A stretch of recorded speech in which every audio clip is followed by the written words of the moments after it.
नेता प्रतिपक्ष राहुल गांधी ने प्रधानमंत्री मोदी के साथ साथ पूरे बीजेपी को चैलेंज दे दिया है। क्या ये चैलेंज है, ये मैं आपको बताऊंगी इस वीडियो के जरिए, इसलिए वीडियो को आप पूरा देखिएगा। और उससे पहले अगर न्यूज 18 इंडिया के हमारे यूट्यूब चैनल को आपने सब्सक्राइब नहीं किया है तो पहले हमारे चैनल को सब्सक्राइब कर लें। साथ ही अगर ये वीडियो आपको पसंद आए तो इसे लाइक और शेयर जरूर करें।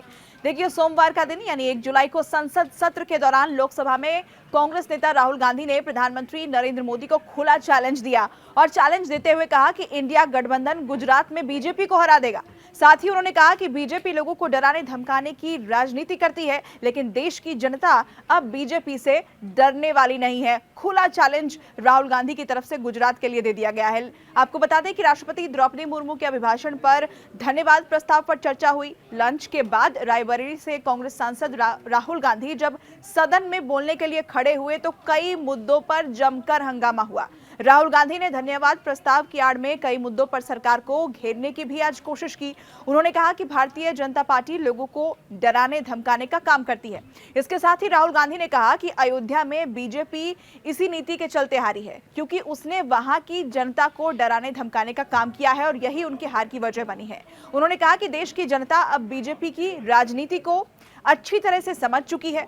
कांग्रेस नेता ने भरे सदन में कहा कि इंडिया गठबंधन गुजरात के अंदर बीजेपी को जरूर हरा देगा। खुला चैलेंज दे दिया है। साथ ही राहुल गांधी ने यह भी कहा कि अयोध्या में एयरपोर्ट बना तो वहां के लोगों की जमीन छीन ली गई, लेकिन जिस किसी को भी आज तक मुआवजा नहीं मिला है उनके अंदर क्रोध है, गुस्सा है। और अयोध्या में गरीब लोगों के छोटे छोटे घर उजाड़ दिए गए, जनता को बेघर कर दिया गया। इतना ही नहीं, जब राम मंदिर का उद्घाटन हुआ तो देश के तमाम रईसों को तो वहां बुलाया गया, लेकिन अयोध्या की जनता को डरा धमकाकर इस कार्यक्रम से दूर रखा गया और यही अयोध्या में बीजेपी की हार की बड़ी वजह बनी है।